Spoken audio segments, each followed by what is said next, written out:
오늘 우리에게 주시는 하나님의 말씀은 잠언 25장 14절에서 28절 말씀입니다. 선물한다고 거짓 자랑하는 자는 비 없는 구름과 바람 같으니라. 오래 참으면 관원도 설득할 수 있나니 부드러운 혀는 뼈를 꺾느니라. 너는 꿀을 보거든 조카리만큼 먹으라. 과식함으로 토할까 두려우니라. 너는 이웃집에 자주 다니지 말라. 그가 너를 싫어하며 미워할까 두려우니라. 자기의 이웃을 쳐서 거짓 증거하는 사람은 방망이요 칼이요 뾰족한 화살이니라. 환난 날에 진실하지 못한 자를 의뢰하는 것은 부러진 이와 위골된 발 같으니라. 마음이 상한 자에게 노래하는 것은 추운 날에 옷을 벗음 같고 소다 위에 식초를 부음 같으니라. 내 원수가 배고파 하거든 음식을 먹이고 목말라 하거든 물을 마시게 하라. 그리하는 것은 핀 숯을 그의 머리에 놓는 것과 일반이요 여호와께서 내게 갚아 주시리라. 북풍이 비를 일으킴 같이 참소하는 혀는 사람의 얼굴에 분을 일으키느니라. 다투는 여인과 함께 큰 집에서 사는 것보다 움막에서 혼자 사는 것이 나으니라. 먼 땅에서 오는 좋은 기별은 목마른 사람에게 냉수와 같으니라. 의인이 악인 앞에 굴복하는 것은 우물이 흐려짐과 샘이 더러워짐과 같으니라. 꿀을 많이 먹는 것이 좋지 못하고 자기의 영예를 구하는 것이 헛되니라. 자기의 마음을 제어하지 아니하는 자는 성읍이 무너지고 성벽이 없는 것과 같으니라.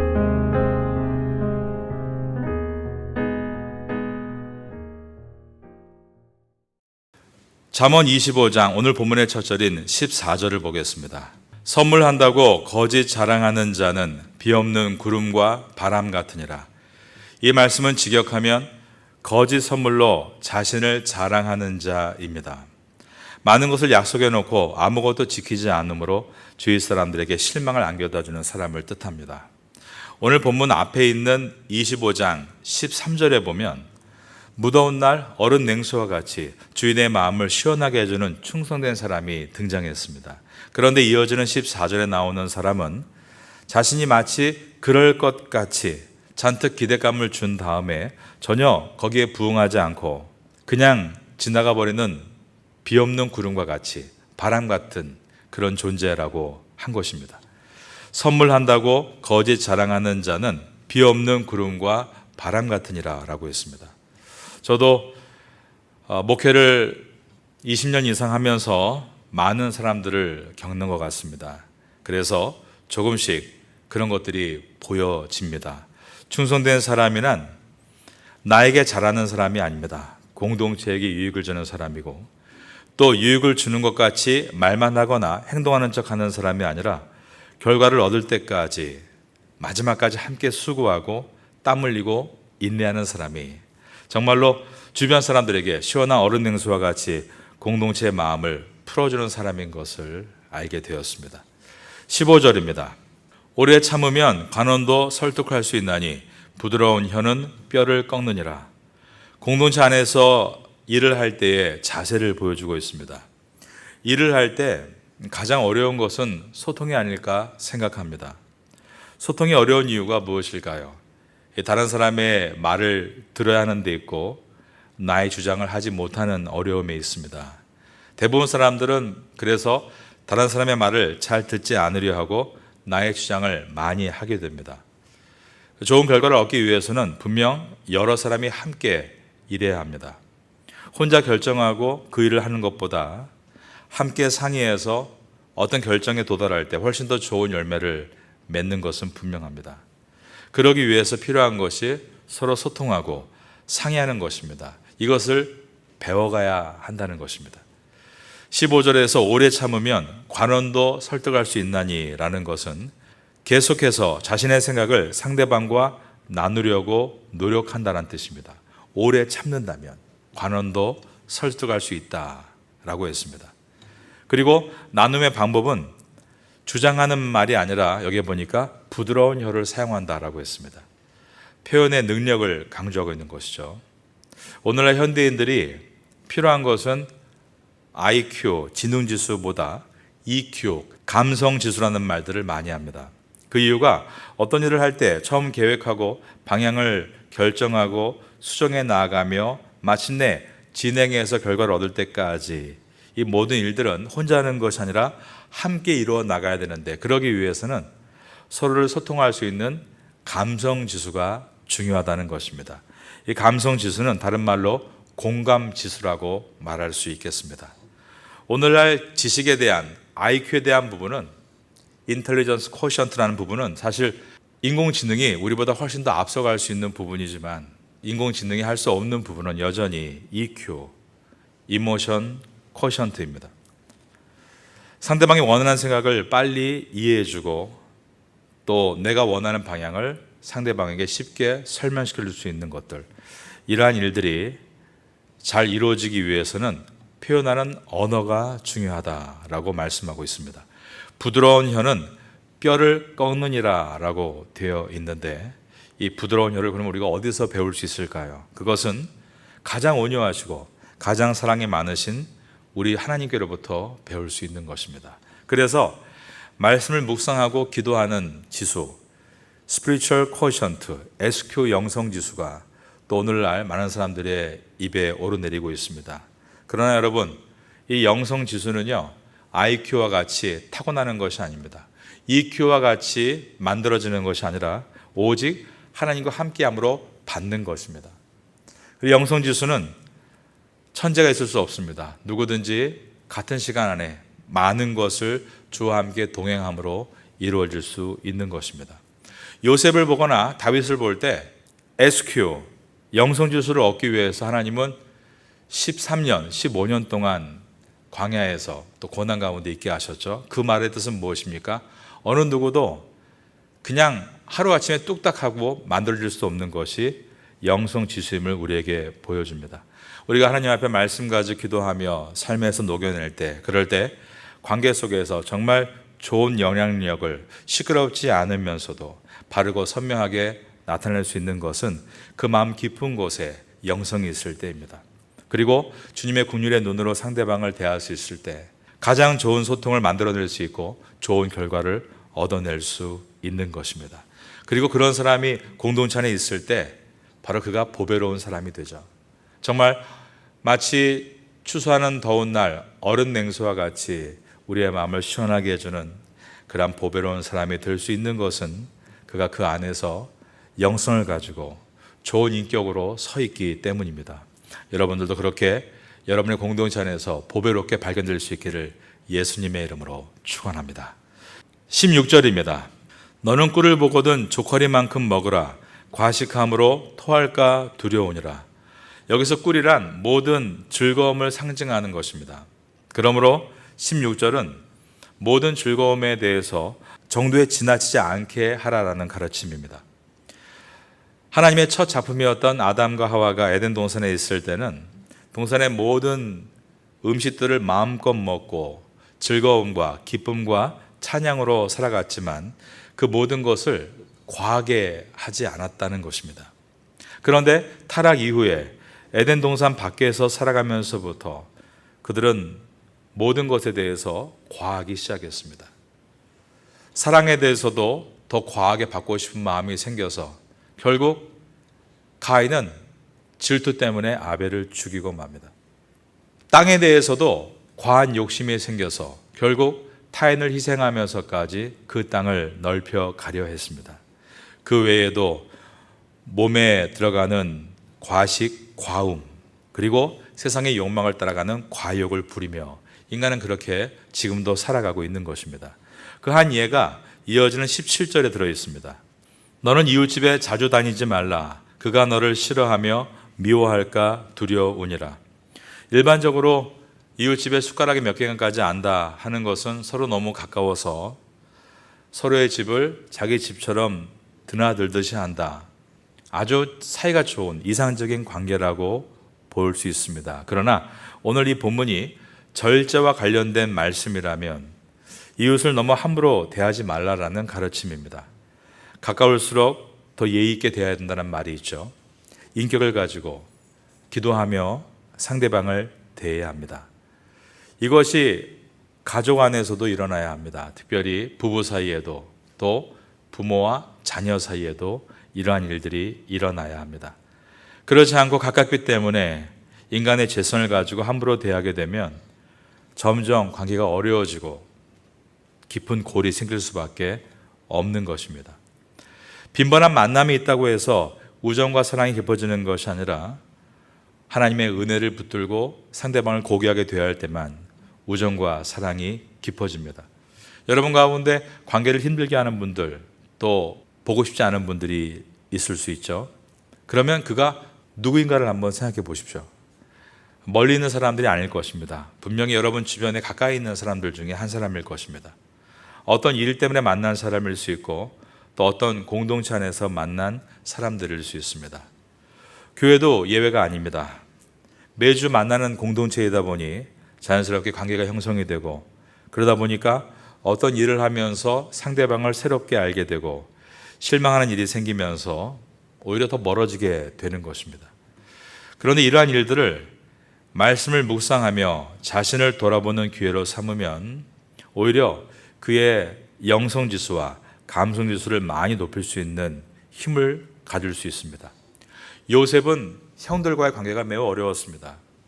형들도 잘못을 했지만 요셉도 뭔가 잘못한 것이 많이 있었을 겁니다.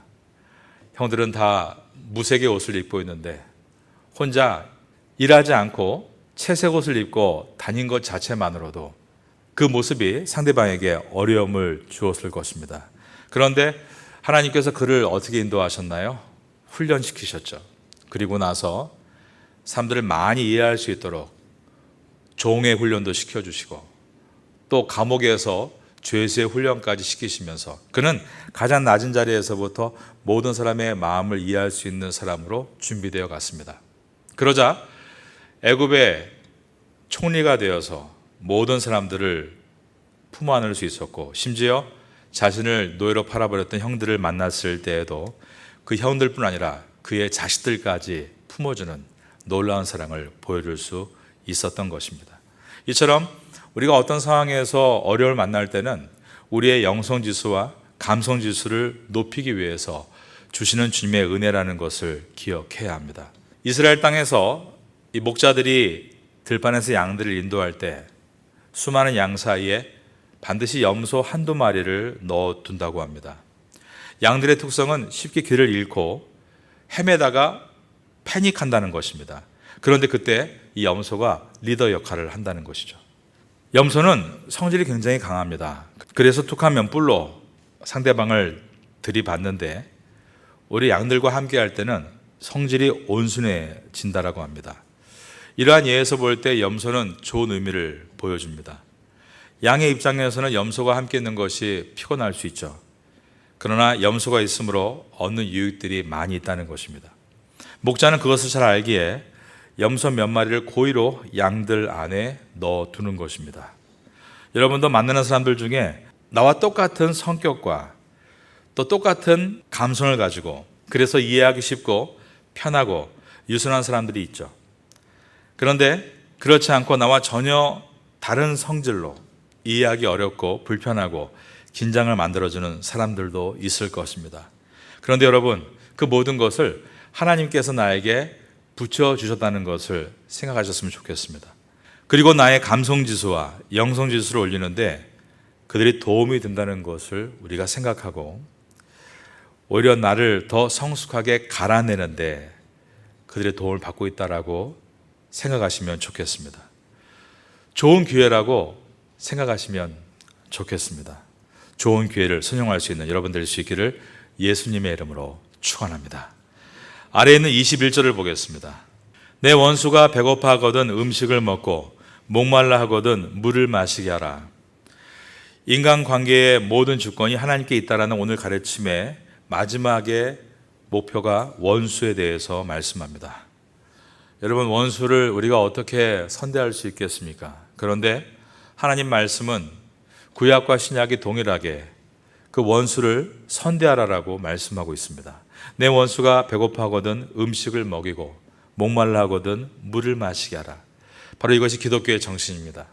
그래서 기독교에는 어떠한 원수 관계가 있다 할지라도 그의 고통을 외면하지 않고 돌보아 주었습니다. 가령 엘리사 같은 경우는 적군이었던 아람의 사람들이 포로로 끌려와 고통을 당할 때 그들을 도와주었다라는 기사가 들어 있습니다. 이처럼 하는 이유는 모든 사람은 하나님의 국률의 대상임을 인정하는 것입니다. 22절입니다. 그리하는 것은 핀수출 그의 머리에 놓는 것과 일반이요 여호와께서 내게 갚아 주시리라. 그리하는 것은 핀수출 그의 머리에 놓는 것이다. 여러분, 어떻겠습니까? 정신이 확 들겠죠. 대적으로부터 예상 외의 대접을 받았을 경우에 상대는 당황할 수밖에 없는 것입니다. 그러나 그 상황을 통해서 그 안에 울려 퍼지는 마음의 통증 가운데 수치를 느끼게 될 것입니다. 상대방이 날 이렇게 선대하는데 나는 상대방을 지금까지 어떻게 괴롭혔는가? 이 상태에서 한 걸음 더 나아가게 되면 그는 이 사랑에 녹아서 하나님께 돌아오게 되는 것입니다. 이것을 우리가 전도라고 부르죠. 전도는 십자가의 가르침인데 십자가는 용서에 대한 말씀입니다. 그런데 이것을 우리가 삶으로 보여줄 때 강력한 그 복음은 그 사람을 주께로 돌아오게 만드는 것입니다. 혹은 그가 그럼에도 불구하고 예수님과 함께 못바뀌었던 두 명의 강도 가운데 끝까지 회개하지 않았던 강도와 같이 계속해서 저기와 증오심을 갖게 되면 결국 그 심판의 주권은 하나님께 있습니다.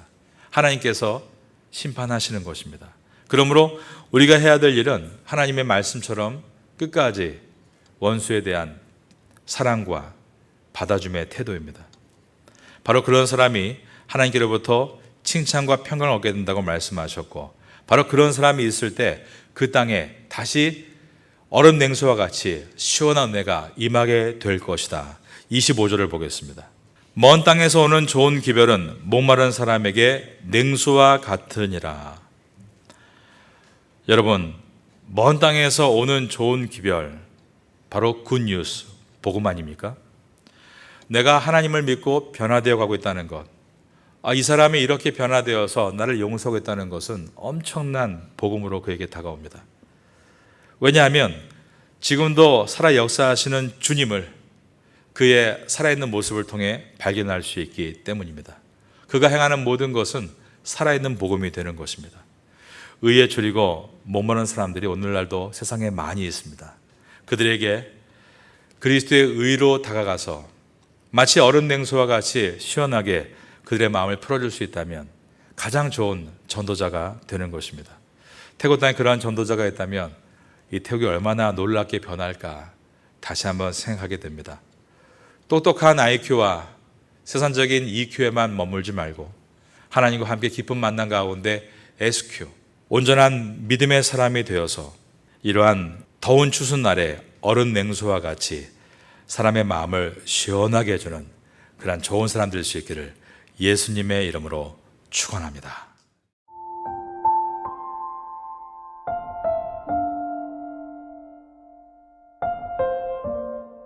지금은 함께 기도하는 시간입니다. 12월의 기도 제목은 첫째, 12월 13일 촌부리 농아인 학교 방문을 위해.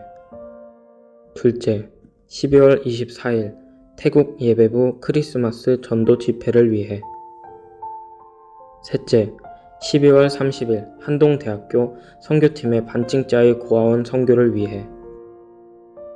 넷째, 12월 31일 한동대학교 선교팀의 장애인 가족 초청 공연을 위해. 말씀을 붙잡고 기도하는 귀한 시간 되시기를 소망합니다.